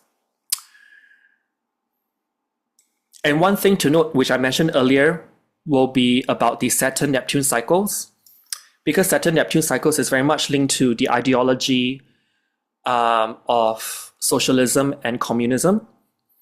And Saturn-Neptune cycles are very much linked to the influence of Russia in the world, because remember last time in 1989, well, on top of the launch of the World Wide Web, which is also linked to Saturn and Neptune, in 1989 is also when the Berlin Wall fell as well. So it's very much linked to that Saturn-Neptune cycle. And I've actually put here what actually happened during Saturn-Neptune previous cycles, like back in 1953, what actually happened that somehow linked back to the system of socialism and also communism as well. So there's a lot of things going on for NATO, particularly coming up in late March of 2025 with that partial solar eclipse in NATO's 7th house, activating their Aries stellium. So what this basically tells me is... Yeah. Wow, right on Mars. 1 degree off. The one in early October 2024, the one in Libra is more exact in terms of opposing Mars. Yeah. Mm-hmm. Yes, yeah. Opposing. Yeah. Yeah. It's at 10 Libra, this one's at 9 Aries. So yeah, still close, you know, and this one's conjunction. And then you've got Mercury and Venus, and then Sun is also nearby. And then the progress moon of NATO in the middle chart is at 12 Aries, still pretty close to the eclipse point. And then solar arc, Jupiter is at 12 Aries as well, pretty close to the eclipse point at 9 Aries. Wow, okay. So what this basically tells me is that this may well trigger Article 5 of the NATO Treaty that sets up the precedence of compulsory military conscription for its member countries in 2025. And I think places like Germany, France, and UK have already pushed this through, or very close to push this through. So in 2025, we may actually see a lot of people going for protests because they don't believe to be sent to Ukraine to die for NATO's causes.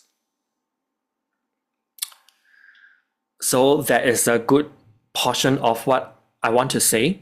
And also, the total lunar eclipse, particularly in the middle of March 2025 on Danibula, 23 degrees of Virgo, is pretty close to conjunct NATO's NATO ascendant at 20 to 21 Virgo. So you can see how much 2025 is like this, like trigger point again and again in NATO's chart pertaining to that. So there may be a lot of, I see a lot of protests basically when we go into spring and summer of 2025. Because would you want your kid to be sent to a meat grinder to die for Ukraine? I'm just saying. So let me go to the chart of Russia this time.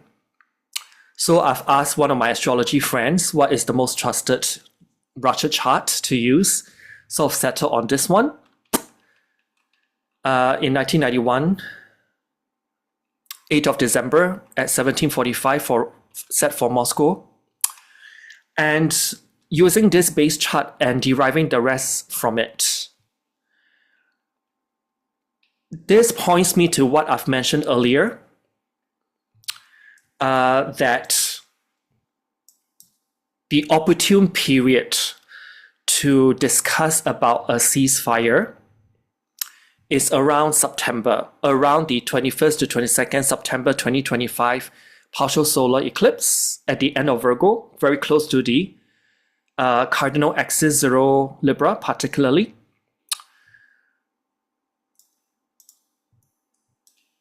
But this period may actually start right from 8 to 12 of August of 2025. So to actually put the whole opportune window for ceasefire diplomacy discussions, this will start from beginning of August and it finishes up right to the end of September, if ever there's an agreement that's about to take place. leading up to this period, I do see a whole bunch of peace protests that's against military conscription in order to prolong the Russia-Ukraine war. There needs to be enough resistance, definitely. So, I'm putting it out there so people know. For people who are traveling to Europe next year, there are certain periods whereby you may want to hold back from traveling to Europe for. Because if this window has been missed, this will kind of take us into this Cold War that's symbolized by that Neptune-Pluto sextile that's going to be in close proximity from 2026 all the way to 2032 before they finally separate in their sextile aspects.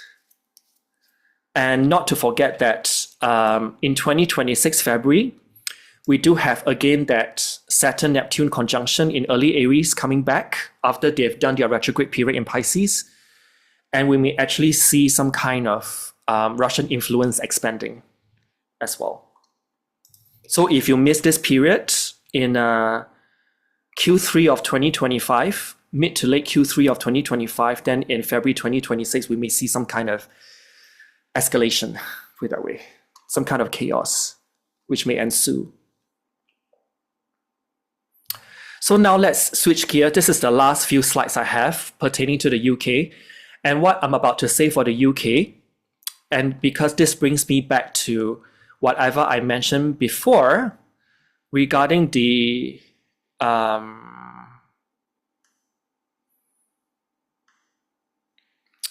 the UK. Transit Jupiter in the transit Venus star point inception chart. Transit Jupiter in the VSP inception chart is setting over the UK, almost conjuncting their descendant. So that's why UK is a place of interest. And I don't have many good things to talk about the UK.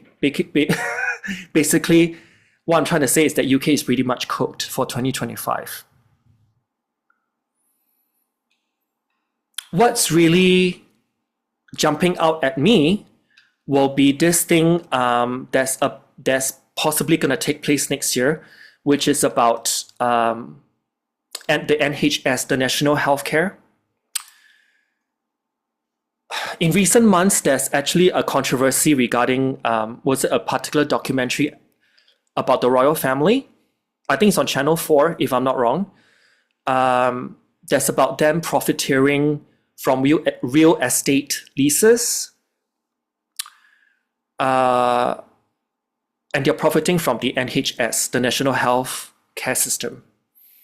In 2025, what I do see for the UK is that there are even talks to privatize the NHS system. So this just restricts by heaps the amount of people that can get access to healthcare in the UK. This is what worries me. The rest are kind of pre-existing conditions that's going to get worse. I'm talking about homelessness and also the drug crisis. Crimes may also spike. The thing that I have advised a lot of my female clients who have come to me is that the best investment that you can get for yourself in the coming years is to learn self-defense. Because of that Saturn and Neptune conjuncting in Aries.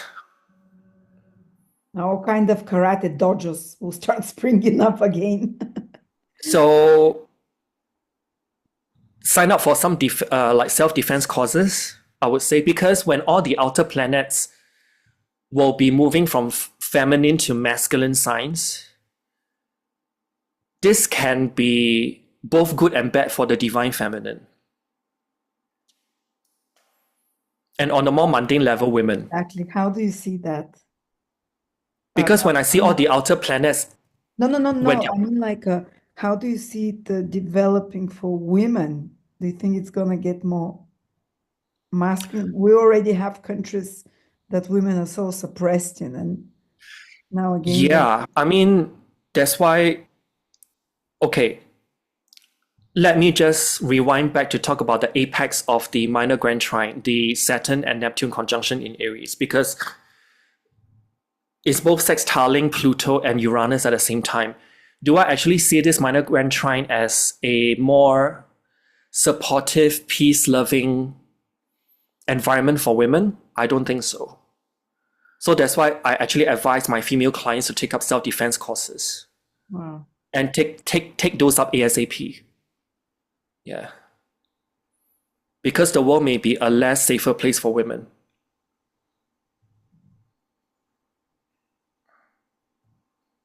Okay. And going back to this UK's chart, transportation prices and university fees will also spike as well, on top of everything else. And this will lead to the unions, the labor unions, and people working in these sectors, they will go to strike. So this will actually provide more disruption if people are heading there for their travel plans in 2025 for them. And there may be this fast-track conversion of refugees to be part of the military and police to control the locals. This is the one that Trump is about to tackle back in the US by having a border czar, a new one, to actually do mass deportation. But of course, it brings along its own set of problems. But in the UK, this is what they may be encountering in 2025. And also religious leaders having scandals. I think there's really one occurring, was it regarding an archbishop as well? But the NHS one, or the public service sector regarding healthcare, is the one that worries me the most, because that basically cancels the system that they have and move to a one that's closer to the US right now. And Lada, you know how much you're paying for healthcare insurance. Too much. You mean there is, like if the UK basically privatized their yes, national healthcare, because now it's free. Yeah. Basically it just cancels a whole bunch of people and push them into private insurance. Yeah, I knew someone that already 10 years ago they were trying to privatize it, but people were resisting, and but now they'll go through it with it, you think? Yeah, in 2025 with Starmer, because the next chart I'll talk about Starmer. And right now, I think the last point is also worthy to talk about, because right now the UK government, and also into 2025, there is this failure to fund local infrastructure, from sending money to fund multiple overseas war, particularly Israel and also Ukraine, via NATO. Because the upcoming transit VSP in Aries will be in conjunct, which is a 150-degree aspect, to UK's second house cusp of what they have resource and money-wise in Scorpio.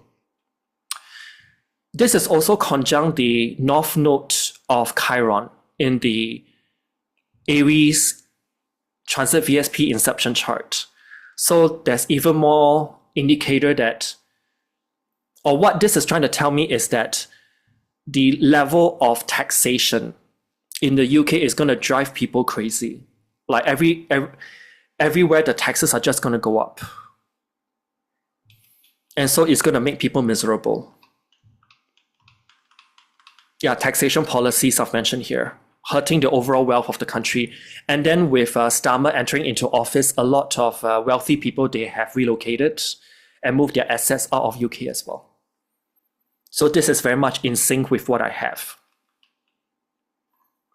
In summary, so is UK still worth to visit in 2025?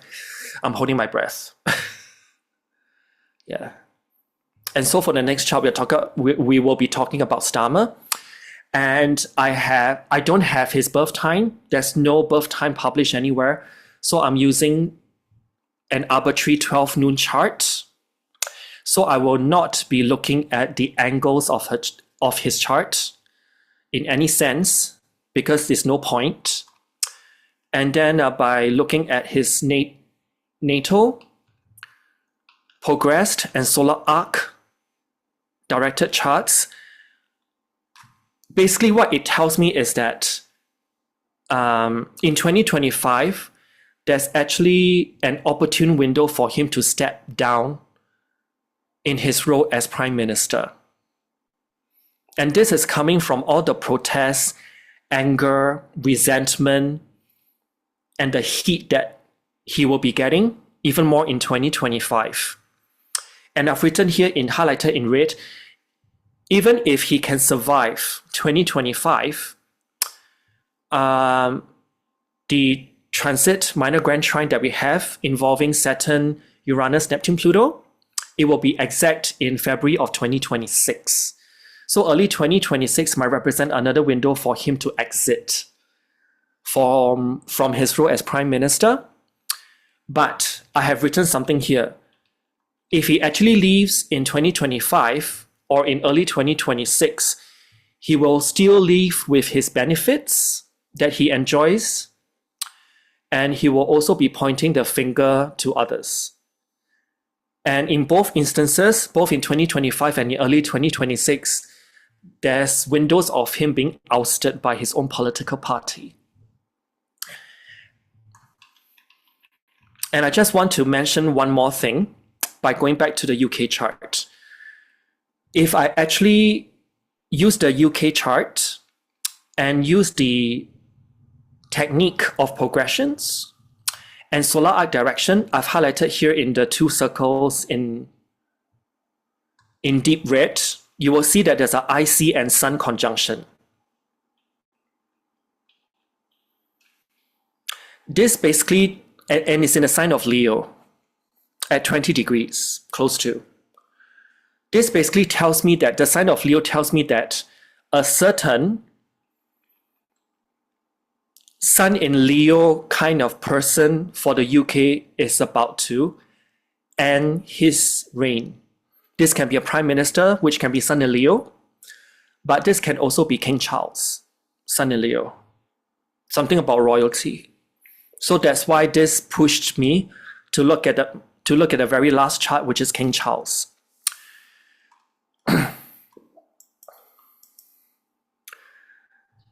Looking at King Charles' chart, there is a lot of activation within 2025 that suggests to me that he may also abdicate from his throne as well in 2025.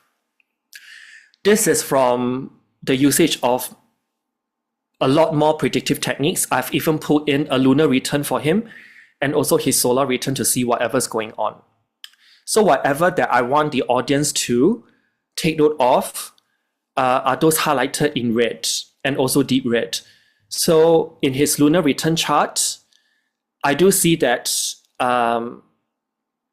it's about him taking a lot of rest, and also there's a lot of like behind the scenes things that's going on that the public doesn't know.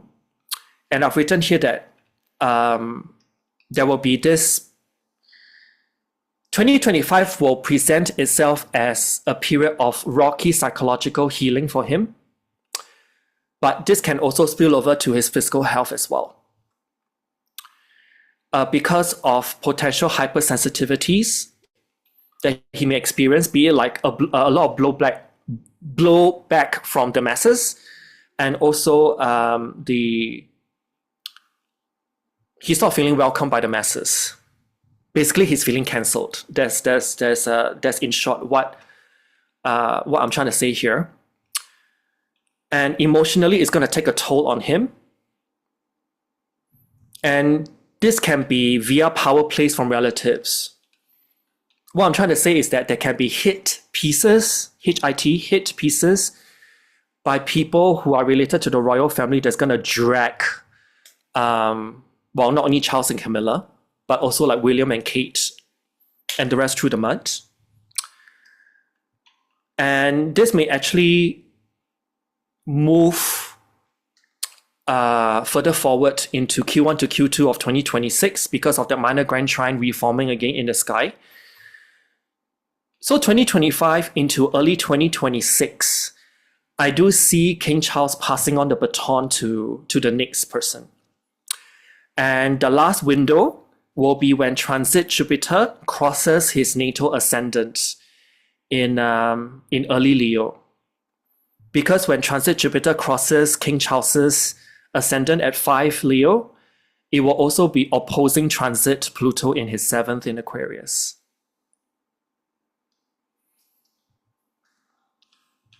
But his moon is high up in the sky at 0 degrees of Taurus, which will be expected by Saturn, Uranus, Neptune, Pluto via transit in 2025 already, and his north node as well. That's why I do see there's some kind of emotionality that's amplified that may not be good for his psyche. And so, with this, just one last point. I have also looked at the people around King Charles, and this is pertaining to the eclipse activations. That's one of them has happened on 2nd of October 2024 at 10 Libra.